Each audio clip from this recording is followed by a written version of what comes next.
আসসালামু আলাইকুম প্রিয় ট্রেডার ভাইরা, আশা করি সকলেই ভালো আছেন। নতুন আরো একটি অ্যানালাইসিস ভিডিও নিয়ে আপনাদের সামনে। চলুন তাহলে শুরু করি। আমি এখন অ্যানালাইসিস করব জিবিপি AUD অর্থাৎ ব্রিটিশ পাউন্ড এবং অস্ট্রেলিয়ান ডলার এই পেয়ারটা। আপনারা দেখতে পাচ্ছেন আমি প্রথমে একটু মান্থলি চার্টটা দিয়ে শুরু করতে চাই। আমার আগের ড্রগুলো আমি মুছে দিলাম। প্রিয় ট্রেডার ভাইরা, দেখেন মান্থলি চার্টে প্রাইসটা কিন্তু এখানে একটা স্ট্রং মোমেন্টাম, বুলিশ মোমেন্টামে আছে এবং আপনারা দেখতে পাচ্ছেন প্রাইসটার ডাউন ট্রেনে ছিল স্ট্রাকচারটা। কাউন্টার ট্রেনটা শুরু হয়েছে মূলত এই প্রাইস লেভেল থেকে কাউন্টার ট্রেন শুরু হয়েছে। এবং যদি আমি এটা আপনারা যদি একটু খেয়াল করেন যে গত মাসে কিছুদিন আগে অর্থাৎ লাস্ট প্রাইসটা কিন্তু এখানে একটা স্ট্রং, মানে এখানে একটা কাউন্টার ট্রেন্ড শুরু হওয়ার পর এই যে প্রাইস লেভেলটা দেখছেন, এই প্রাইস লেভেলে প্রাইস যে এখান থেকে এখন আবার নিচের দিকে ড্রপ করতেছে, মূলত এটা কারেকশন মোড। তো এখানে একটা কিছু জিনিস আপনারা দেখতে পাচ্ছেন যে লং টার্মের জন্য প্রাইসটা কিন্তু মূলত ডাউন ট্রেনে ছিল এবং এখন বর্তমানে শর্ট টার্মে এটা একটা যে অবস্থা, এখানে যদি এখান থেকে যদি একটা ট্রায়াঙ্গেল ড্র করি, এখান থেকে যদি একটা ট্রেন লাইন ড্র করি, দেখবেন আপনারা যে প্রাইস এই যে ট্রেন লাইনটাকে ব্রেক করে উপরে চলে গেছে প্রাইস এবং আবার এই ট্রেন লাইনের দিকে ব্যাক করে আসছে। যাই হোক, আপনারা এখানে দেখতে পারতেছেন, আমি শর্ট করে করার চেষ্টা করি। প্রাইসটা এখান থেকে যখন মুভ দিছে, দেখেন এখানে কিন্তু প্রাইসটা এখান থেকে কাউন্টার ট্রেন শুরু করছে এবং ফার্স্ট সে এই যে ডাউনের স্ট্রাকচারটা এই জায়গায় ব্রেক করছে। তার পরবর্তীতে এই যে একটা সাপোর্ট লাইন, যেটা এই প্রাইজের জন্য রেজিস্ট্যান্স, এটাও ব্রেক করে দেখেন একটা উইকলি এবং মান্থলি একটা স্ট্রং একটা জোনের মধ্যে চলে আসছে এবং এখান থেকে এখন কারেকশনটিভ পর্যায়ে আছে। এটা দেখেন, এটা যদি একটু দেখেন, এখান থেকে টেস্ট করছে, এখান থেকে টেস্ট করছে, এখানে করছে এবং সর্বশেষ এখানে, অর্থাৎ এটা খুব পাওয়ারফুল একটা রেজিস্ট্যান্স লেভেল, যেটাতে মূলত অ্যাভেলেবেল সাপ্লাই ক্রিয়েট হয়। আপনারা যদি আরেকটু জিনিস এখানে খেয়াল করেন, দেখবেন তার আগে আমাদের নিচের যে ইম্পর্টেন্ট লেভেল, যেটা খুবই মূল্যবান একটা লেভেল, এই লেভেলটা ড্র করে নিই। এই লেভেলটা হচ্ছে এটা, এই লেভেলটা হচ্ছে মূলত এই লেভেলটা খুবই ইম্পর্টেন্ট একটা লেভেল। এটা আমাদের খুবই মূল্যবান একটা প্রাইস সাপোর্ট লেভেল। আপনারা দেখছেন যে এখান থেকে স্ট্রাকচারটা দেখেন, এখানে যখন এম প্যাটার্ন ক্রিয়েট করে প্রাইসটা এই যে এই রিসেন্ট যে সাপোর্টটাকে ব্রেক করছে, ব্রেক করার পর এই রেজিস্ট্যান্সে এখানে কিন্তু যাওয়ার কথা ছিল, সে যায় না। এখান থেকে ব্রেক করে এখানে গিয়ে এখানে টেস্ট করে নিচে এসে দেখেন এখানে গেছে। এখানে কিন্তু এই স্ট্রাকচারটা, এই ডাবল স্ট্রাকচার প্রাইস এখানে ব্রেক করছে, খেয়াল করেন। এখন যেহেতু প্রাইস একটা রেজিস্ট্যান্স লেভেলে আছে এবং এটা যদি বলি, তা দেখেন এখানে প্রাইসের মোমেন্টাম কিন্তু স্ট্রং হাই, প্রাইস এখন কারেক্টিভ মোডে আছে এবং দেখেন আপনারা এখানে 200 মুভিং এভারেজের উপরে আছে। এখানে একটা ট্রিপল টপ হয়েছে, 1 টপ 2 টপ ট্রিপল টপ হয়েছে। এখন কথা হলো যে প্রাইস যদি আপ ট্রেন্ড কন্টিনিউ করতে চায়, এখান থেকে কি ডাউন ট্রেন্ড কন্টিনিউ করতে পারে? হ্যাঁ, করতে পারে, বাট আপ ট্রেন্ড কন্টিনিউ করতে গেলে তাকে একটা রিটেস্টমেন্ট করতে হবে। নর্মালি এই এরিয়াতে এসে দেন প্রাইস আপে যাবে। আর প্রাইস যদি এই পজিশন থেকে আরও নিচে আসে দেন সে আবার এখানে আসতে পারে, দেন উপরে যেতে পারে। এটা ইম্পসিবল কিছু না। যাই হোক, এখন কথায় আসি।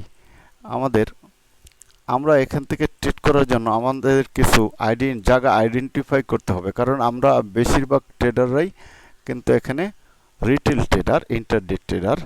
তো দেখেন, আমাদের রিসেন্ট হাই ছিল এটা, এবং এটা একটা খুব ইম্পর্টেন্ট পয়েন্ট ছিল, এটাও একটা পয়েন্ট ছিল। যাই হোক, এটা আমাদের আপাতত প্রয়োজন নেই। তো নর্মালি বোঝা যায় একটা প্রাইস যখন একটা স্ট্রাকচার ব্রেক করে আবার এই স্ট্রাকচারে ফিরে আসে, দেন সে আপট্রেন্ড কন্টিনিউ করতে পারে। এরকমই তো হওয়া উচিত। এখন প্রাইস যদি আপট্রেন্ড কন্টিনিউ করতে চায়, তাহলে প্রাইসকে ফিবোনাচির ন্যূনতম 38% লেভেলটাকে মেনটেন করা উচিত। রিটেস্ট না করে এটা আপট্রেন্ড কন্টিনিউ করা অনেকটা ইম্পসিবল বলা যায়। এখন দেখেন, ফিবোনাচির 38 লেভেলটা কিন্তু এখানে, এটাও কিন্তু খুব ইম্পর্টেন্ট একটা এরিয়া। দেখেন, এই ছোট চার্টে এখানে মাল্টিপল টাইম কিন্তু প্রাইস রিজেকশন হচ্ছে। দেখেন, এটা একটা হাই ছিল, এখানেও ছিল, এবং এটা 50% জোনটা এখানে, এবং 38% জোনটা এখানে, আর 50% জোনটা কিন্তু এখানে। যাই হোক, প্রাইস আপট্রেন্ড কন্টিনিউ করতে গেলে প্রাইসকে ন্যূনতম এই 38% কারেকশন করে দেন প্রাইস আপে যাবে।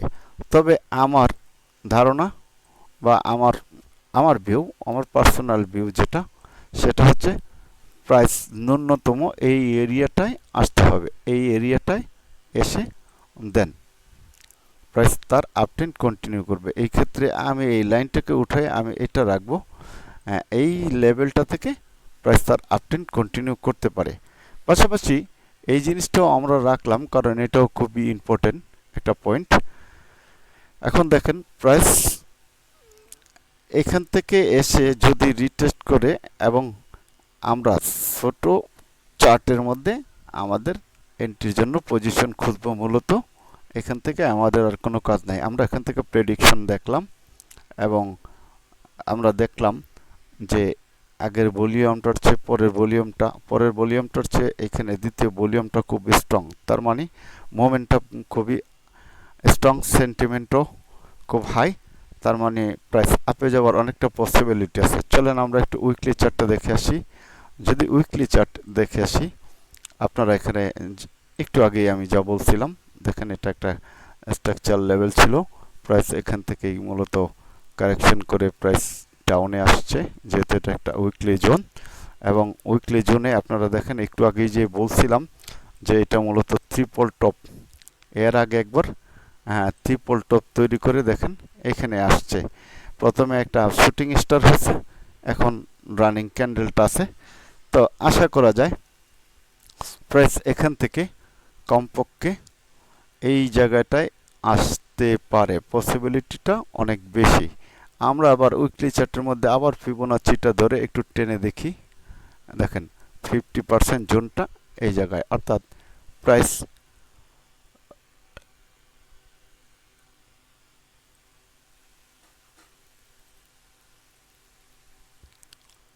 হ্যাঁ, এখন এই যে জিনিসটা একটু খেয়াল করেন, এটা কিন্তু এখন আমার দরকার নাই, এটা একটা রেজিস্ট্যান্স পয়েন্ট। একটু খেয়াল করেন, প্রথমত প্রাইস যদি একটু মনোযোগ দিয়ে বোঝার চেষ্টা করবেন, আমি একটু ওটাকে খুব সঠিকভাবে একটু নিরূপণ করার চেষ্টা করি।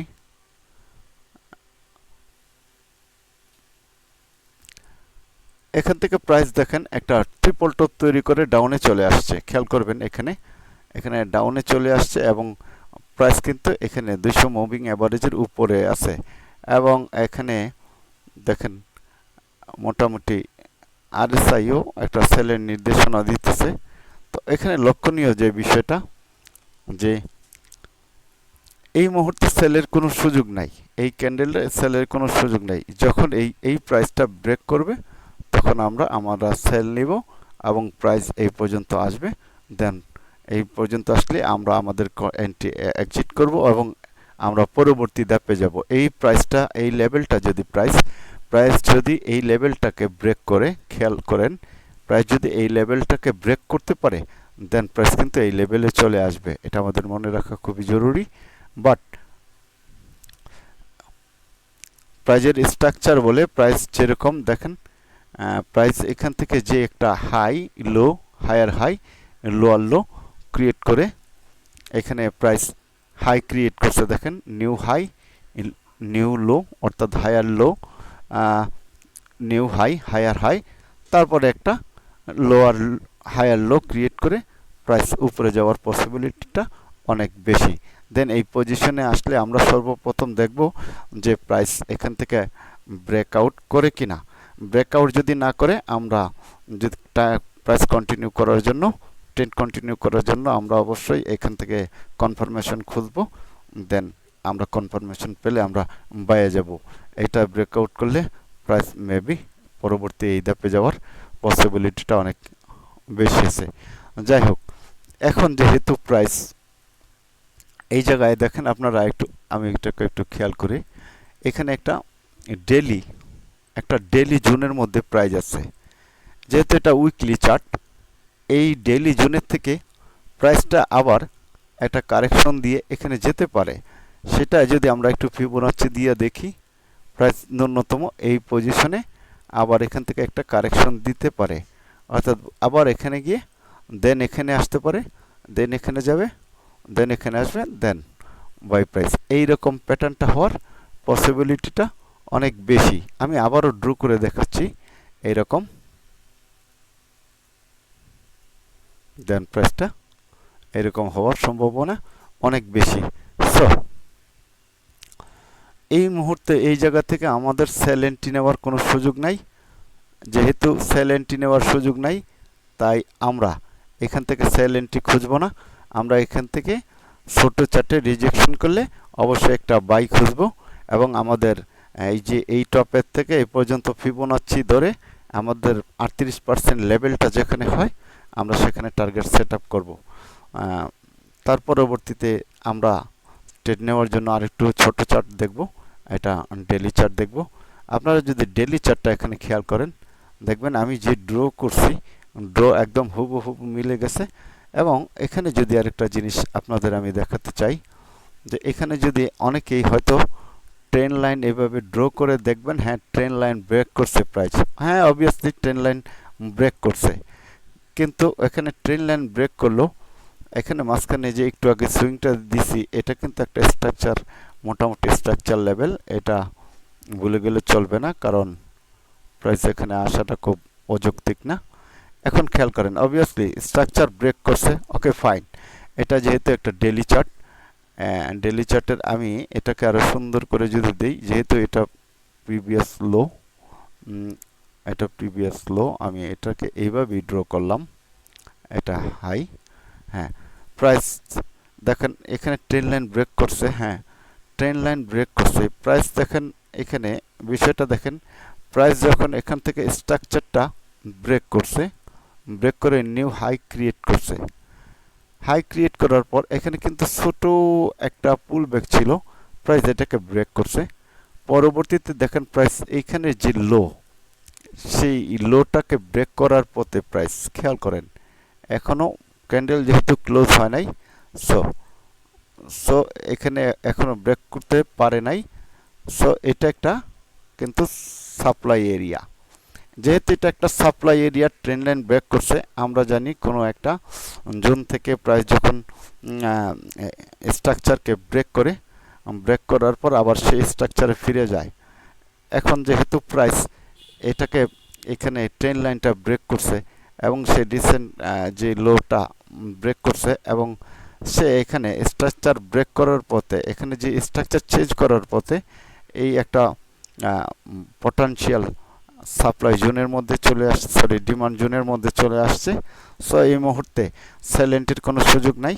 আমাদের মনে রাখবে এই প্রাইসটা, এই যে পয়েন্ট, লাস্ট পয়েন্ট আমি বলছি 1.85,833, এটাকে যদি প্রাইস ব্রেক করে দেন প্রাইস অবভিয়াসলি তার নেক্সট লেভেল ধরেন নেক্সট প্রাইস লেভেল 84,300 তে চলে আসবে। বাট এই মুহূর্তে এই এটা হওয়ার পসিবিলিটি নাই। নাই বললাম এই জন্য যেহেতু প্রাইস একটা মেজর পটেনশিয়াল একটা সাপ্লাই জোনে আসছে ডেইলি চার্ট এবং একটা স্ট্রাকচার ব্রেক করে আসছে। সো প্রাইসটা আবার এখানে রিটেস্ট করবে, এখান থেকে রিটেস্ট করে দেন এখানে আসবে, দেন আবার এটাকে কারেকশন দিয়ে এই পর্যন্ত, দেন প্রাইস এখানে আসবে, এখান থেকে হয়তো সে তার আপট্রেন্ড আবার কন্টিনিউ করতে পারে। সুতরাং আমি এখন সুতরাং আপনারা যারা রিটেল ট্রেডার আছেন আপনারা এই জায়গা থেকে এখন কনফার্মেশন পেয়ে কনফার্মেশন খুঁজেন এবং কনফার্মেশন পেলে আপনারা শর্ট টাইমের জন্য বাই এন্ট্রি প্রেস করবেন। এখানে আপাতত সেলের কোনো সুযোগ নাই। আপনারা দেখতে পাচ্ছেন আমি যে এখানে যেই এরিয়াটা দেখাইছি প্রাইস, এবং এটা কিন্তু ফিবোনাচ্চির সাথে এবং স্ট্রাকচারের সাথে মিলে গেছে। অর্থাৎ প্রাইস এই স্ট্রাকচারে এই পজিশনে গেলে আপনারা আবার এখান থেকে সেল এন্ট্রি খুঁজবেন এবং প্রাইস ম্যাক্সিমাম আজকের এই প্রাইস লেভেল থেকে ম্যাক্সিমাম প্রাইস এই পজিশনে যেতে পারে, এর বেশি উপরে এখন ওঠার সুযোগ নাই। তো আমার বিশ্বাস প্রাইস এখান থেকেই নিচে চলে আসবে এই পর্যন্ত, দেন আবার এটা মুভ করবে এই পর্যন্ত, দেন সে আপট্রেন্ড কন্টিনিউ করবে। তো আমরা আবার আরেকটু ছোট চার্টে যদি যাই, S4 চার্টে গেলে আমরা যে এখানে যে বিভিন্ন প্যাটার্ন হয় সেগুলো আমরা নাই দেখলাম। এখানে যে বিভিন্ন প্যাটার্ন হয়েছে যেহেতু এখানে এগুলো আমরা নাই দেখলাম, আমি এই যে পয়েন্টটা এখানে রাখলাম, এই এরিয়াটা এখান থেকেই আপনারা দেখেন প্রাইস কিন্তু একটা অন ডিমান্ড জোনে চলে আসছে। সো এখান থেকে আপনারা বাই এন্ট্রি খুঁজবেন, কনফার্মেশন পেলে শর্ট টাইমের জন্য একটা বাই নিতে পারেন। আপনাদের ন্যূনতম টার্গেট হতে পারে এই যে লেভেলটা 87,990 এইখানে আপনাদের প্রফিট টার্গেট হতে পারে। বাট প্রাইস যখন এই পজিশনে যাবে ম্যাক্সিমাম 79,000 পর্যন্ত আপে যেতে পারে, দেন এখান থেকে আপনারা সেল এন্ট্রি খুঁজবেন। ধন্যবাদ। আশা করি আমার এই ভিডিওটা আপনাদের অনেক কাজে লাগবে। আপনারা যারা আমার ভিডিওটা আমার চ্যানেলটা সাবস্ক্রাইব করেন নাই, আশা করি সাবস্ক্রাইব করবেন এবং লাইক কমেন্ট করতে ভুলবেন না। চ্যানেলের সঙ্গেই থাকবেন। ধন্যবাদ।